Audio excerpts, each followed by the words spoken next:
नमस्कार दोस्तों, स्वागत है आप सभी का पाथफाइंडर पर। मेरा नाम है अनिरुद्ध और इस वीडियो में हम लोग डिस्कस करने वाले हैं एटमॉस्फेयर के स्ट्रक्चर के बारे में। तो सबसे पहले तो ये फिजिकल ज्योग्राफी का लेक्चर नंबर 4 है। अभी तक हमने फिजिकल ज्योग्राफी के 3 लेक्चर्स को पेश कर दिया है। अगर आपने उनको नहीं देखा है तो बड़ी आसानी से आप लोग जाके देख सकते हैं, because we have made a dedicated playlist for you guys, जिसमें कि फिजिकल ज्योग्राफी के पुराने सभी लेक्चर्स आपको अवेलेबल करवा दिए गए हैं।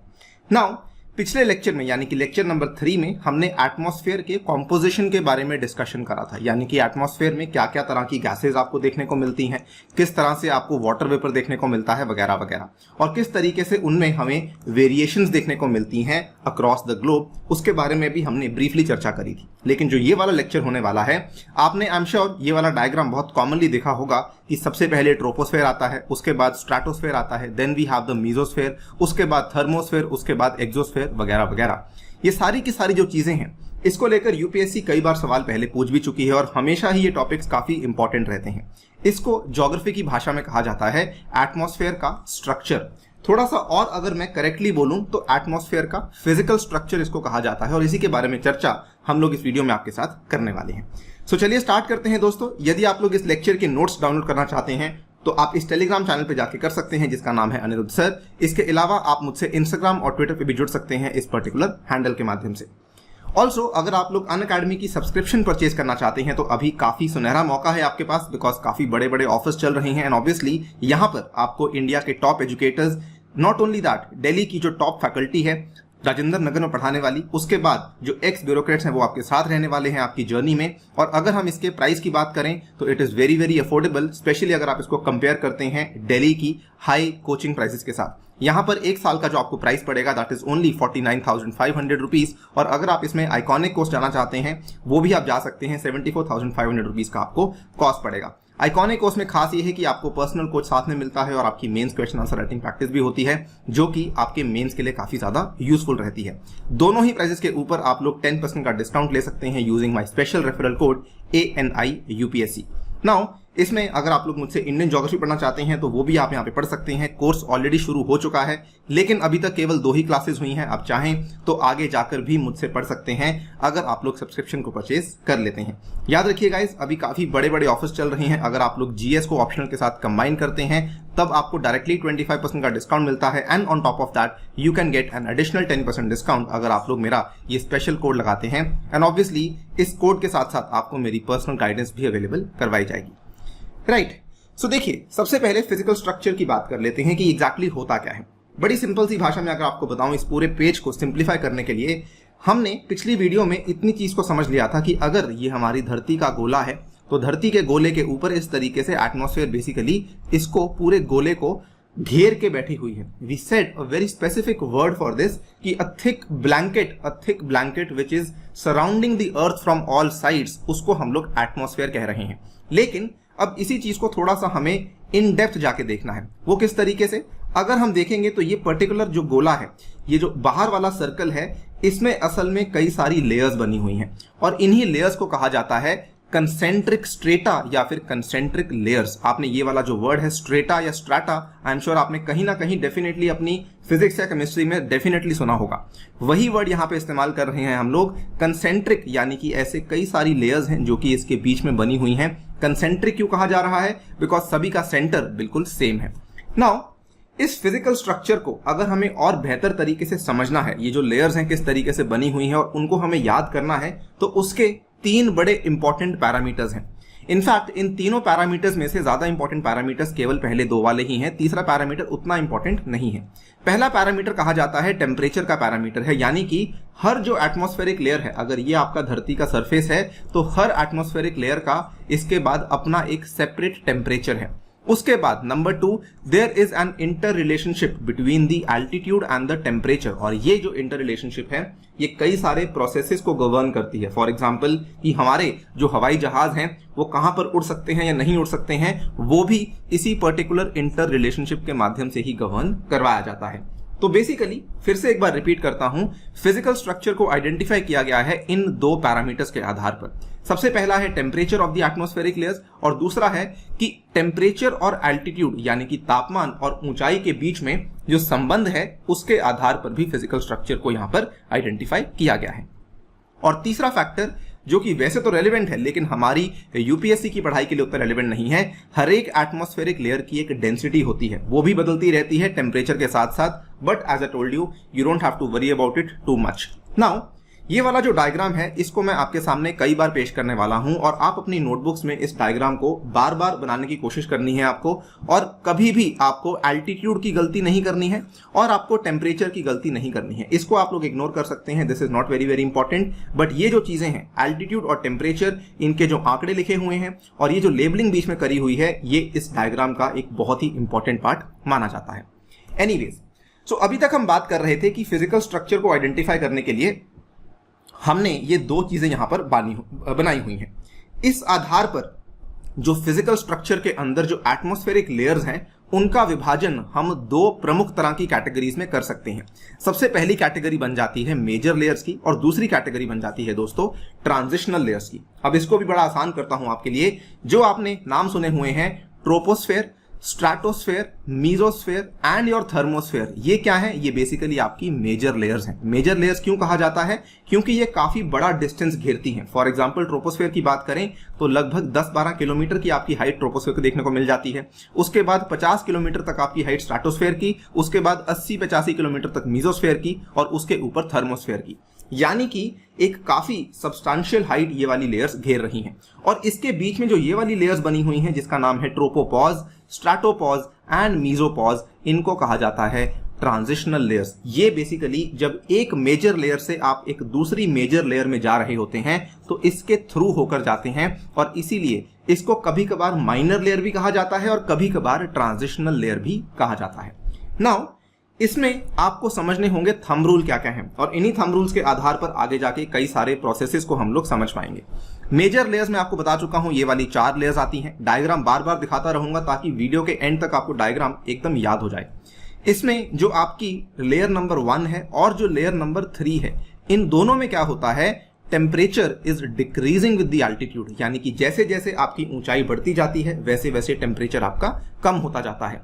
आप इसको समझ सकते हैं। फॉर एग्जांपल मान लीजिए आप किसी पहाड़ी इलाके में जाते हैं, इवन अगर आप गर्मियों में भी जाएंगे तो आपको रियलाइज होगा कि जिस इलाके से आप आए थे और जिस इलाके में आप जा रहे हैं, पहाड़ों में धीरे धीरे टेम्परेचर कम हो रहा है। ऑब्वियसली ये चीज आपको ट्रोपोस्फेयर में देखने को मिलती है। You can see this line over here कि टेम्परेचर पहले स्टार्टिंग में 20 डिग्री और कम होते होते लगभग -60 डिग्री के आसपास पहुंच चुका है। हालांकि इतनी ऊपर तक नॉर्मल हम नहीं जाते हैं, इसके ऊपर हवाई जहाज चलते हैं, बट हाँ उसके बारे में डिस्कशन बाद में करेंगे। बट आप देख सकते हैं कि ये 20 डिग्री से स्टार्ट होते होते लगभग -60 डिग्री पे पहुंच चुका है। And same goes for the mesosphere also. Mesosphere में जो स्टार्टिंग का टेम्परेचर था वो लगभग 0 डिग्री के आसपास था, लेकिन जो लोएस्ट टेम्परेचर था वो यहां तक पहुंच चुका है। This is approximately -80 degree Celsius, which means कि सर ट्रोपोस्फेयर में और मीजोस्फेयर में आप बिल्कुल सही कह रहे हैं, temperature is declining with altitude. अभी तक हमने केवल फैक्ट की बात करी है, क्यों कम हो रहा है उसके बारे में चर्चा अभी नहीं करी है, आगे जाके चर्चा करी जाएगी। Coming to the next 2 layers, यानी कि stratosphere and your thermosphere. Stratosphere और थर्मोस्फेयर में दोस्तों चीजें उल्टी हो रही हैं, यानी कि जैसे जैसे आप ऊपर जा रहे हैं तो आपका टेम्परेचर जो है वो बढ़ रहा है। एकदम आपको लीनियर ग्राफ मिल रहा है, डायरेक्टली प्रोपोर्शनल ग्राफ मिल रहा है, यानी कि जैसे जैसे आप लोग ऊपर जा रहे हैं टेम्परेचर आपका बढ़ रहा है। ये देखिए स्ट्रैटोस्फेयर की शुरुआत में आपका टेम्परेचर कितना था, लगभग -60 था, लेकिन जब आप स्ट्रैटोस्फेयर के टॉप तक पहुंचे हैं तो टेम्परेचर लगभग 0 डिग्री हो चुका है। थर्मोस्फेयर के यहां पर आके आपका टेम्परेचर -90 था, लेकिन जब जब आप इसके और ऊपर जा रहे हैं वैसे वैसे टेम्परेचर और बढ़ता जा रहा है। यानी कि we have established this very very important fact that yes sir, tropo और मीजो में यानी कि लेयर नंबर 1 और 3 में टेम्परेचर और एल्टीट्यूड का इनवर्स रिलेशनशिप है, लेकिन स्ट्रैटो और थर्मो में आपका जो टेम्परेचर और एल्टीट्यूड का जो रिलेशनशिप है वो स्ट्रेट रिलेशनशिप है, यानी कि लेयर नंबर 2 और लेयर नंबर 4 में रिलेशनशिप एकदम स्ट्रेट है। नाउ अगर हम बात करें ट्रांजिशनल लेयर्स के बारे में, तो ट्रांजिशनल लेयर्स आपकी बन जाती हैं ये वाली 3, ट्रोपोपॉज, स्ट्रैटोपॉज एंड मीजोपॉज। याद करना बिल्कुल आसान है। ये आपकी नंबर 1 लेयर, ये आपकी नंबर 2 लेयर, ये आपकी नंबर 3 लेयर और ये आपकी नंबर 4 लेयर, और इनके बीच में पड़ जाती हैं 3 आपकी ट्रांजिशनल लेयर्स जो कि इस तरीके से बनाई गई हैं। Tropopause between tropo and strato, stratopause between strato and meso, and mesopause between thermo and meso. अब देखिए इसके बारे में कुछ विशेषताएं आपको जाननी बहुत जरूरी हैं। सबसे पहले तो इनको माइनर लेयर इसलिए कहा जाता है या ट्रांजिशनल लेयर इसलिए कहा जाता है बिकॉज इनकी जो मोटाई है, इनका जो थिकनेस है वो काफी कम है। ये काफी ज्यादा थिन होती हैं और ये मेजर लेयर्स के बीच में लोकेटेड होती हैं, इसीलिए इनको हम लोग ट्रांजिशनल या फिर माइनर लेयर्स कह रहे हैं। नाउ इनकी जो थर्मल प्रॉपर्टीज हैं यानी कि टेम्परेचर, क्या इनमें भी वैसे ही कम होता है या बढ़ता है? जी नहीं, इनकी थर्मल प्रॉपर्टीज में आपको ऐसा कुछ भी नहीं देखने को मिलता है।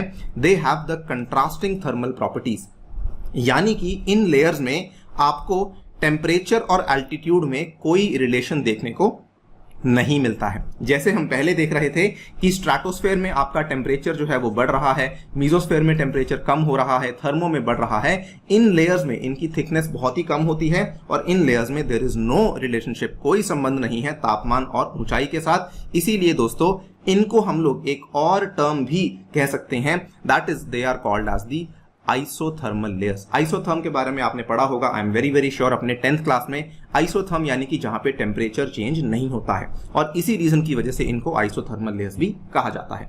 बट अगेन ये वाली लेयर्स हमारे यूपीएससी पॉइंट ऑफ व्यू से या फिर इवन हमारे प्रोसेसेस को समझने के पॉइंट ऑफ व्यू से बहुत ज्यादा अहम नहीं है। हमारे लिए यही वाली 4 लेयर्स अहम है और इनकी जो विशेषताएं हैं वो भी काफी ज्यादा अहम है। ये वाला टेबल आपके लिए सबसे इंपॉर्टेंट है और यहां पर आपको सबसे इंपॉर्टेंट है हर लेयर की हाइट को ध्यान रखना। इस टेबल से यूपीएससी कई सारे सवाल पूछ चुकी है।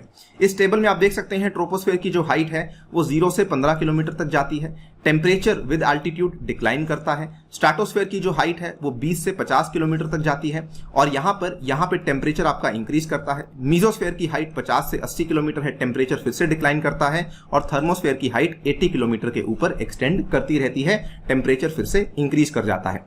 ट्रांजिशनल लेयर्स की बात करें, ट्रोपोपॉज, स्ट्रेटोपॉज और mesopause, temperature in the transitional layer ये बराबर रहता है और ये बराबर रहता है। नाउ 1 बाय 1 करके बात करने वाला हूं ट्रोपोस्फेयर की, स्ट्रेटोस्फेयर की वगैरह वगैरह। आपके लिए सबसे इंपॉर्टेंट लेयर है ट्रोपोस्फेयर की। ध्यान रखिए, जब भी यूपीएससी अगर आपसे मेंस में सवाल पूछेगी ट्रोपोस्फेयर के ही अराउंड सवाल आपसे पूछा जाएगा। अब देखिए, जो भी एटमॉस्फेयर हम मनुष्य के लिए इंपॉर्टेंट है या फिर ऐसा मान लीजिए कि लिविंग बींग्स के लिए इंपॉर्टेंट है, उसमें जो भी चीजें हो रही हैं उसका 80% योगदान असल में ट्रोपोस्फेयर से ही हो रहा है। यानी कि अगर हम मान लीजिए टोटल एटमॉस्फेयर को मैं 100 बोल देता हूं और हम ये बोलते हैं कि एटमॉस्फेयर धरती पे कई सारे प्रोसेसेस को गवर्न करती है, तो उसमें 80% ऑफ द प्रोसेसेस को असल में ट्रोपोस्फेयर ही गवर्न कर रहा है। It contains the largest percentage of the mass of the total atmosphere.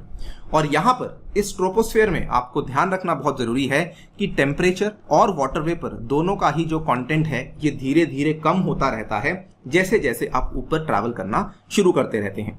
Temperature के बारे में आपको मैं ऑलरेडी बता चुका हूं कि जैसे जैसे आप लोग ऊपर जाएंगे टेम्परेचर जो है वो धीरे धीरे कम होता रहेगा। अगर आपको मान लीजिए इसका कभी ग्राफ बनाना पड़े तो ग्राफ आप इस तरीके से बना सकते हैं। बहुत सिंपल सा ग्राफ बनता है।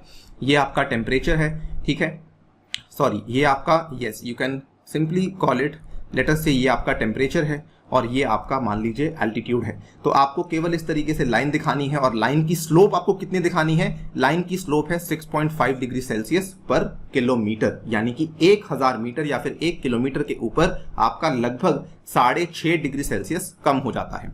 सिमिलर तरीके से वाटर वेपर भी जैसे जैसे आप लोग ऊपर जाते रहते हैं वाटर वेपर भी यहां पर कम होता रहता है। लेकिन हमारे लिए ज्यादा इंपॉर्टेंट ये है कि वाटर वेपर यहां पर असल में एयर के तापमान को रेगुलेट करने में काफी बड़ी भूमिका निभा रहा है। और क्योंकि वाटर वेपर ट्रोपोस्फेयर का ही हिस्सा है, इसीलिए ट्रोपोस्फेयर हमारे लिए काफी इंपॉर्टेंट बन जाता है। वाटर वेपर के बारे में याद कीजिए, मैंने आपको पिछले लेक्चर में भी बताया था कि किस तरीके से वाटर वेपर भी एक ग्रीन हाउस गैस की तरह एक्ट करता है।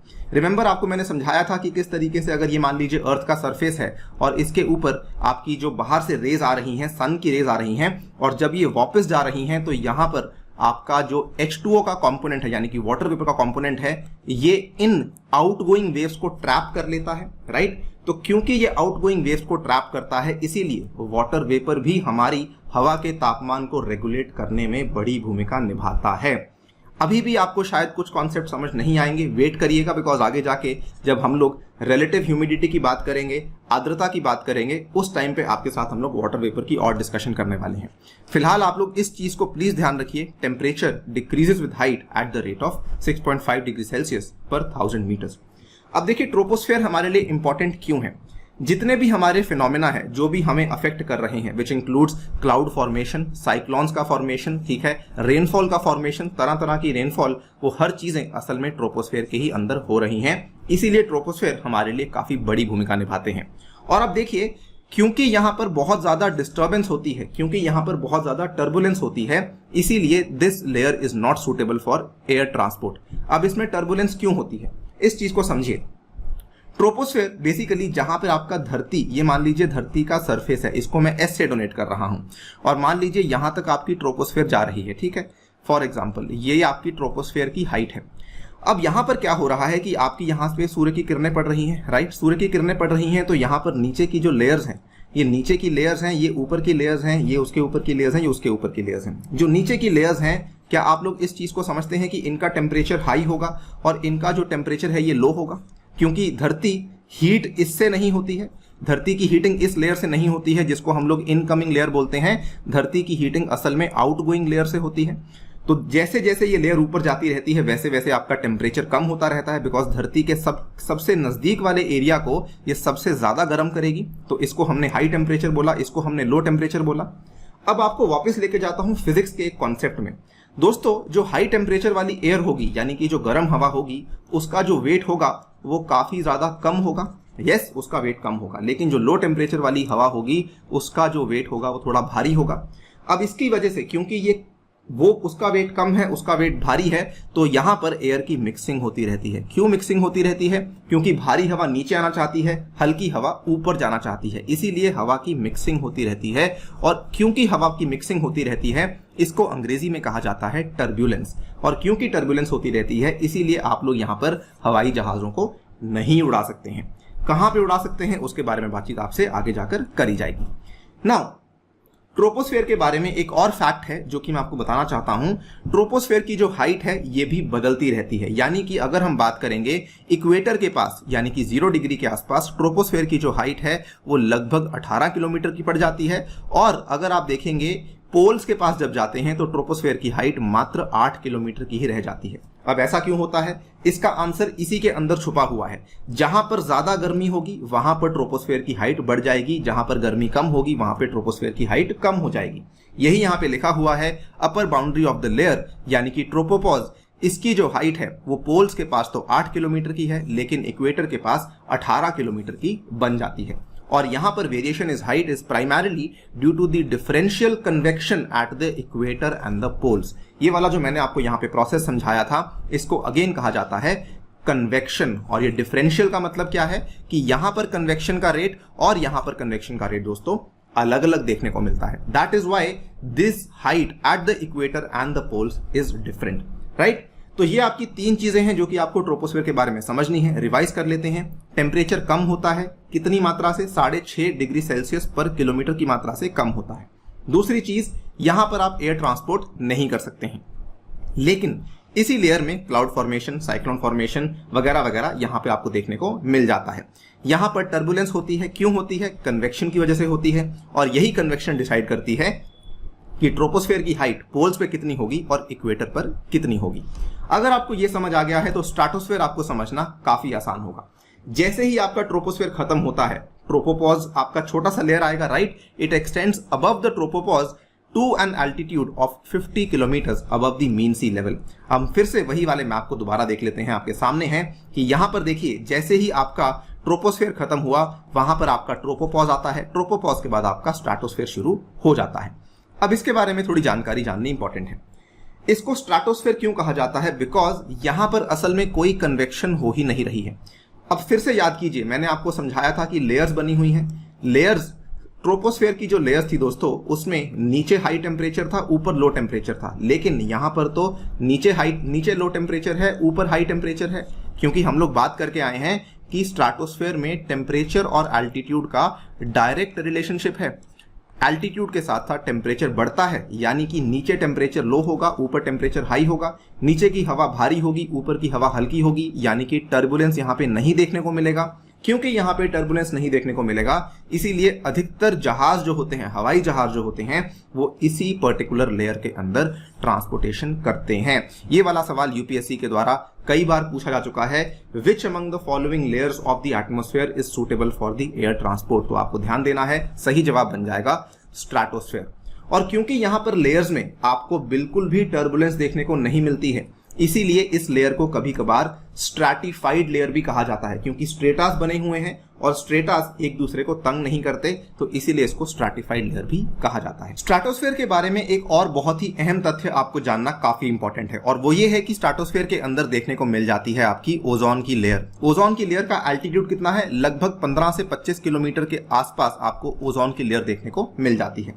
अब अगर आप ये देखेंगे कि 90% ऑफ द ओजोन असल में स्ट्रैटोस्फेयर को ही देखने को मिल जाती है, लेकिन कुछ परसेंटेज आपको ट्रोपोस्फेयर में भी देखने को मिल जाती है।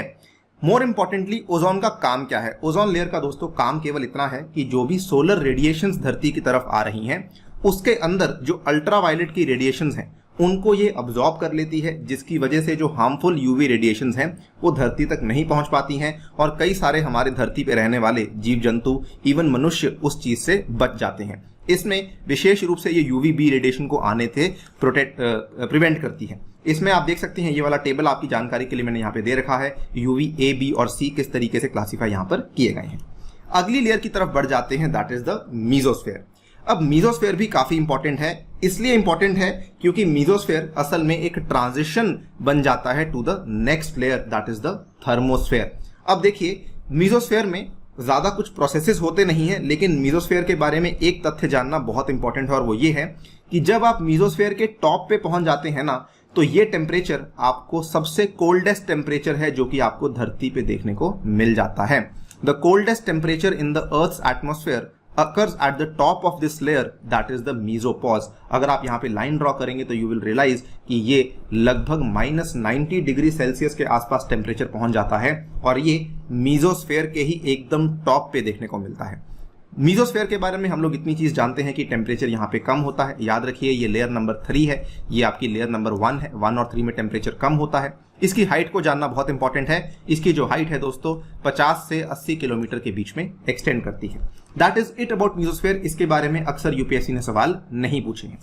नेक्स्ट लेयर जो कि आपको जानना काफी इंपॉर्टेंट है, और वो है थर्मोस्फेयर। इसको लेकर भी यूपीएससी प्रीलिम्स में काफी सवाल पूछ चुकी है।